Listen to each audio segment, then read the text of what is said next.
Capcom has some explaining to do with its unacknowledgement of its most beloved characters in the series, including ones who played a substantial part. Throughout the decades, Resident Evil has established a cast all interwoven through its narrative.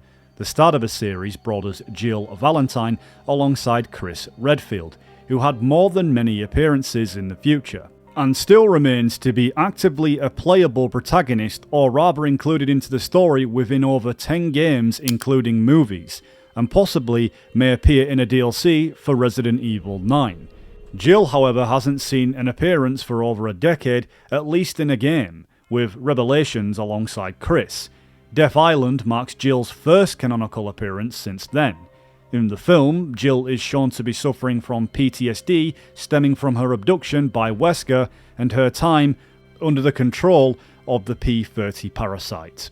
The film reunites her with Chris, Leon, Claire, and Rebecca, and seems like the true reunion that Resident Evil 6 partly delivered, because it lacked both Jill and Claire's appearance. Jill's last appearance finished in RE5 when looking at the timeline from the game's perspective, although canonically the last time has been Death Island. She survived Wesker, survived 3 years of captivity and mind control, and then came back to finish the fight she started way back in 1998. She co-founded the organisation that defined the post-Umbrella era of this entire series. She is, by any measure, one of the most important characters Resident Evil has ever produced, and the first. And right now, in 2026, the best we have is a silhouette at the end of the game set in her own city, and a fan theory that may be just that she was one of the soldiers in the background. Capcom really does need to do better in explaining all these loose threads.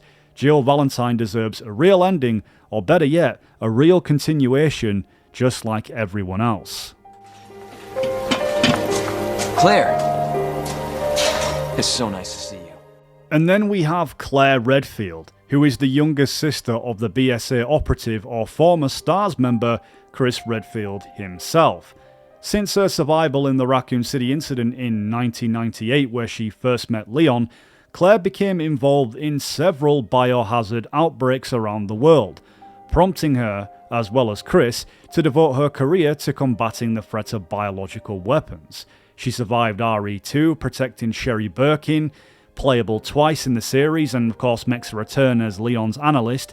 She crossed the world in Code Veronica trying to find Chris and survived 2 outbreaks back to back, and lost someone she cared about along the way. After all of that, rather than stepping back, she joined something called TerraSave. They call us TerraSave, an NGO dedicated to helping civilian victims of bioterrorism. Her last mainline game was Revelations 2 in 2015, and since then Capcom has just left her on the shelf. Yet the very organisation she works for somehow never makes an appearance in Global Bioterrorism Crisis, exactly the kind of event TerraSave even exists for. Claire isn't even mentioned once. RE7 and RE9, her brother Chris anchors all of these multiple entries that she doesn't. Leon was the lead of RE9, set in the very city she survived in 1998, alongside Sherry. It seems cheap not to include her somehow, considering everyone is suffering with this Raccoon City syndrome. It's more than certain Claire does too. And oh yeah, I almost forgot that she existed at all, Jill. She is arguably the one exception, having been directly infected by the T-virus in RE3 and given a cure during the incubation period. It's fair to say that she may be the only major Raccoon City survivor who is genuinely in the clear, but Claire, for example, could probably do with some of that Elpis. A Code Veronica remake is reportedly in development with Claire as the lead, and leakers who have been accurate before are suggesting Capcom is treating it seriously, expanding her story and building on who she is rather than just retelling what we already know. That would be welcome. But a remake is still a story from the year 2000. It doesn't answer where Claire is now. Open sesame. No voice match found. This is Nathaniel Bard. Open the door, please. No voice match found. Come on, let me in, you piece of shit. Then we have Carlos Oliveira, who is one of the most likeable one-game characters this franchise has ever produced. And I think without him, it would be a Carlos-less world. We'll be back. It's alright, you're going ahead. I'm not gonna die on you, leave you in a cold, cruel, Carlosless world. Okay. Denied. Denied. A UBSCS mercenary who was recruited by Umbrella out of a South American prison, Carlos arrived in Raccoon City believing he was there to rescue civilians, when he discovered what Umbrella had actually done. He chose the right side, he saved Jill's life, helped her fight her way out of a dying city, and escaped with her when the missiles hit. After the destruction of Raccoon City, Carlos and Jill shared a drink at a coastal bar before saying goodbye. After that, he escaped the US via Mexico and returned to South America. According to the Resident Evil archives, he still harbours deep hatred towards Umbrella. But beyond that, Capcom has never told us a single thing more. It is possible that he could be considered a fugitive given his association with Umbrella. It's possible that maybe he was even considered to possibly join Blue Umbrella if we're looking at it from a lore perspective, and maybe touch base with Chris Redfield at some point. No doubt a lore point amongst many that could be explained to the wonderful lore that is Resident Evil. Maybe it's about time you told me the reason why you're here. Maybe some other time. And let's talk about the overrated fan favourite who I myself do enjoy is Ada Wong in the series, who is the greatest enigma, a spy, or rather a anti-hero, a woman whose real name and nationality have never really been confirmed. She has been operating in the shadows of this franchise since Raccoon City in 1998, so she has been around since day one. She saved Leon in RE2, she played all sides in RE4, and she even had her own full campaign in RE6, where she was forced to confront a clone of herself being used by a bioterrorist organisation to destroy her identity. RE6 set in 2013 is the last time Ada Wong appeared in a mainline Resident Evil game, apart from remakes and side missions and so forth. Leon's history in the series has always been intertwined with Ada Wong, who invariably shows up to meddle in his adventures. Leon's return in RE9 was a significant opportunity for Ada to appear again, and explain that's why she's married to Leon, that's if you believe that of course. But she didn't make the cut there either, and it doesn't make sense considering how nostalgic it was returning to Raccoon City. Considering there was great opportunity for it to happen, Ada is an unknown factor, and her allegiances always seemed aligned to her own. But I feel like Capcom are savouring her for the right moment when she no longer looks at biodisasters as opportunities, but rather a means to an end to show her true colours and intentions, at least if the series decides to end. I'm sure many people would love to have a dark backstory behind Ada Wong that made her choose her path of no allegiances. So here's my question. Have you changed, Ada? Or are you just trying to use me again? What do you think? In a way, she acts like a superhero, only appearing until vanishing into the shadows, kinda like Catwoman. The official digital art book for RE8 Village showed early plans for the game which would have included Ada disguised in a Plague Doctor outfit, using her crossbow from RE6. I think her inclusion was eventually cut due to conflicting story directions, and what those were, Capcom again don't want to clarify, considering she takes all kinds of contracts. It's not too far-fetched to believe she had dealings with the connections after RE6. It would be interesting to find out that throughout the events after she hasn't been included since RE7, all that she's been doing behind the scenes. Wait, what? You could be the key to saving this world, Jake Muller. Save myself first. Next is Jake Muller, who is arguably the most narratively valuable character Capcom has done absolutely nothing with. The illegitimate son of Albert Wesker, only the greatest villain in the series, just so happens to have a secret love child somewhere that no doubt he doesn't pay child support for. As we know, Jake's blood carried a natural immunity to the C virus that became the foundation for a global vaccine. He is genetically one of the most superior and significant people alive in this universe, one of the protagonists of RE6 and the only one to be entirely new. Despite his heritage seemingly making him a major character going forward, yet again is completely absent from the narrative after RE6.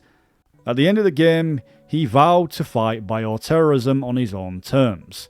His purpose to me still seems unresolved, since by proxy his legacy becomes connected to what destroyed his potentially alive or dead father, since we now know there's Wesker clones. No other entries in the series has acknowledged him or his potential importance in the saga. Jake as the lone badass as a specialist destroying BOWs worldwide seems like a plausible angle for a game, considering we know so many organisations getting their hands on bioweapons have been sold as confirmed in RE9. It's uncertain what Capcom have in store for him if he has any at all, considering he is sat on the shelf collecting dust. I don't care if it's fan service, but I love me a good son vs father epic. To see Jake versus maybe alive father in a Matrix-style battle would be awesome whilst discussing past politics. It's Japanese gaming at its best, so shut up, bitch! Regardless, it remains to be seen. Capcom have a great opportunity to keep the series of Resident Evil well and truly alive with separate spin-offs. So yeah, you be the judge. Resident Evil 5. Resident Evil 5 sees great characters like Sheva Alomar, who had everything it takes to become a long-term fixture in this franchise and is worthy of a mention. She, alongside Chris Redfield in RE5, through some of the most intense sequences of the series, had produced at that point, no doubt. She helped bring down Wesker, that should count for something, and I mean, she was willing to sacrifice herself to save the Redfield bloodline. Based. I like the buttery biscuit base. Or is it Aura Ascension, as the kids call it these days? Either way, the Redfield bloodline is a never-ending lineage in a never-ending series that will continue to punch boulders to dust.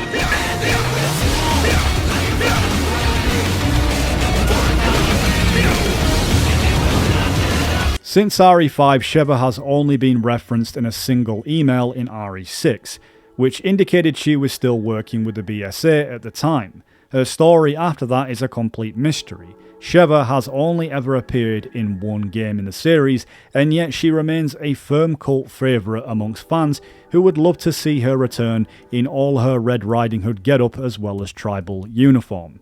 Given on what we know now about the BSA's corruption arc in RE8, an organisation Chris himself no longer trusts, Sheva's position inside that institution raises genuinely interesting questions of where her loyalties still lie, which most certainly wouldn't be working for the BSA. Capcom really missed the opportunity to involve her as a part of Chris's squad in later games, which by all means makes sense, rather than relegating her to non-existence. I'm not certain if her absence is some attempts of appeasing a politically brave new world where everyone has an opinion, or a case of irrelevancy. Oh, Barry! That was too close. You were almost a Jill sandwich. You're right. Next, Barry Burton has been in this franchise since the beginning. Stars, Alpha Team, Spencer Mansion, the man who told us about Jill sandwiches and had a gun big enough for the both of them. He survived the mansion, helped bring down Umbrella, and became one of the BSA's early consultants. You guys know the show. The last time fans saw Barry was in Revelations 2, alongside his daughter, Moira, fighting his way through Semji Island to rescue her. And of course, the game ended with a thread that has never been addressed or resolved. A child named Natalia Corda who may be carrying a dormant fragment of Alex Wesker's consciousness inside her. Barry knows, and Capcom will probably never acknowledge it. Barry was in his late 50s during Revelations 2, which means by RE9 he'd be well into his late 60s. In my opinion, too old for frontline combat and for any future involvement. The Natalia storyline is one of the most significant loose threads in the entire series, and it runs directly through Barry Burton. Capcom opened that can of worms in 2015 and hasn't gone near it since. I mean, we could still see him have a role to play like an advisor or a pilot, but I kind of feel like the guy's earned his retirement. Rebecca Chambers is the series' underdog. She was 18 years old during the Spencer Mansion incident, to Wesker's surprise. Ah, perfect time to find the lube. Ah, there you are. 30 seconds. 30 seconds is all I can last. The youngest STARS member, a field medic with a biochemistry background that made her genuinely invaluable.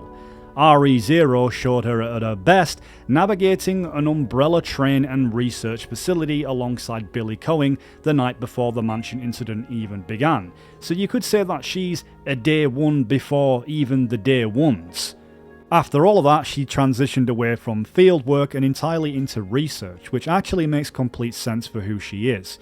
She appeared in the CGI films Vendetta and Death Island, both times as a scientist developing vaccines and cures rather than a soldier. Her last canonical game appearance was Resident Evil 0 in 2002. There have been no hints that she might return to a mainline entry anytime soon. And of course the films keep her alive in the canon, but Capcom has never trusted her to carry a game appearance since her debut. And for a character this well liked, and it's a long time to keep her substituted on the bench, which is a shame because the classic Resident Evil found a unique way to implement her resourcefulness and aiding abilities. She was a key plot device for crafting the V-Jolt to defeat Plant 42. To me, she represents what Capcom has failed to include to older titles, that I believe is trying to bring back, if you will. It's how certain characters have uses to progress the story in several ways, when looking in hindsight in Resident Evil on PS1 at the time was the best in the series ever made in my opinion, because it included random events that could unfold depending on the actions that you made. I wish Capcom will bring this back because it was a staple of the early Resident Evil games. I don't care about the popular opinion or upvotes, but I would love to see Capcom use a feature similar to this in the finality of the series, where our actions will forever impact the characters we know and love, from some who may live or die depending on our choices. We know Capcom has had these several endings in which obviously ain't canon because dead characters resurfaces in later games, RE1 being the perfect example. But maybe this time shit could really get real depending on the actions we make.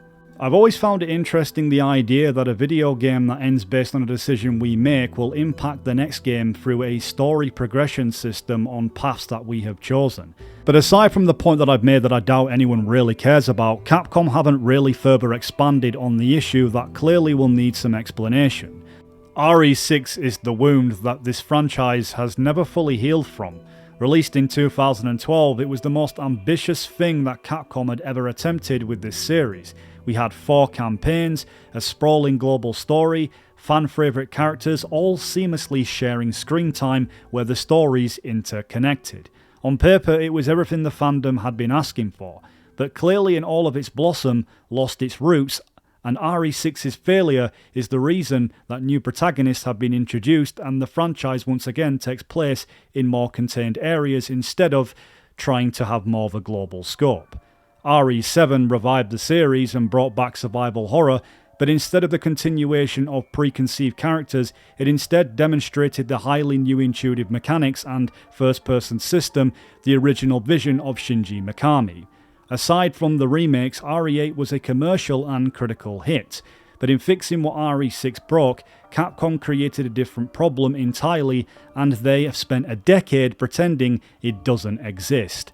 As we understand, the most current point in the Resident Evil timeline is 2037.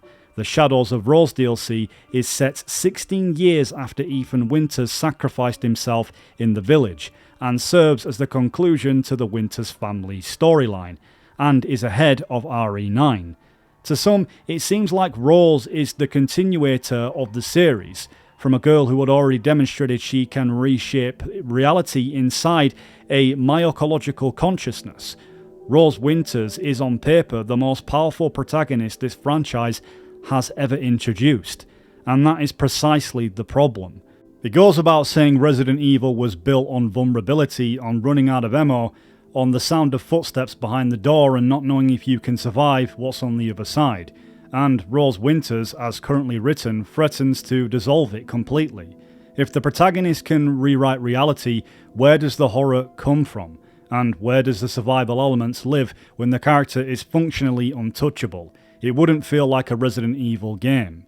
The timeline jump from 2037 immediately tells us a great deal about the future and restricts the kinds of stories Capcom can tell going forward. It seems unlikely it will continue from there and may just be the true ending of the series that nobody really even knew. Because explain how moving forward and how Capcom could make a game around Rose. They would face the same issues as they did before. By the time Rose Winters is old enough to lead a mainline Resident Evil game set in 2037 or beyond, Leon Kennedy is 60 years old, Jill Valentine is 62, and Chris is 64. Barry Burton is 77, and if you go do the math, the other characters are old as well. There are not a lot of people who can be credibly deployed as frontline combat operatives in an action horror franchise. We know Chris is alive and well in 2037 from the Village ending, but the stories told about him between now and then carry significantly less dramatic tension. The window for giving these characters meaningful active roles in the main timeline seems unrealistic in some cases. Mathematically, the story is already closed. If Capcom want to honour these characters, if they ever intend to answer the questions this fandom have been asking over for a decade, the gap between RE9 in 2026 and Rose's era in 2037 is the last viable space to do it. 11 years of in-universe time. 11 years of what Capcom can only spare. You see what I did there? 11 years where Jill is still in her 50s, where Claire is still active. And where Jake is still in his 40s with a story nobody has told yet. Capcom could fill that space not with remakes, but with standalone games, focused on character-specific entries. A Jake Muller game, a Carlos game, a Jill game that's finally after 15 years picks up where Revelations left off. Individual stories that don't need to carry the weight of the entire franchise mythology, but that answer the questions that the fandom has been asking since RE7's resets. Everything. To me, it seems right they give beloved characters the dignity of a proper story, and they walk the entire cast, the ones who survive, because what's not to say some may die, to end the system around bio-warfare towards a final convergence, a last stand. Something RE6 tried to do and failed, but that a more structurally honest approach could actually deliver if it remains to keep the survival horror elements that RE9 demonstrated. The series can deliver. The question that isn't whenever Capcom can bring these characters back, because they clearly can. It's whenever they have the creative ambition and the genuine respect for the series' history to do it properly, or whenever they'll keep making remakes, keep making films, and dangling these characters just out of reach until the opportunity to do so is expired. Resident Evil doesn't need to end, but it does in my opinion, because it needs to be honest about where it's going. Because I feel like it's suffering from the Fast and Furious syndrome fatigue, where every Capcom character is just looking to find any reason to keep the series chugging along, without explanation and important elements that warrant new games. Since it's their biggest IP, it's unlikely they will close the series, but instead maybe reboot it. But it's something Capcom clearly need to address. With all that being said, you guys tell me what you think. Resident Evil has always had a great fandom, and I'm sure all of you have some incredible insight into this matter, and how the series could move forward or end with dignity. I'd love to see your thoughts. Anyway, see you on the next one.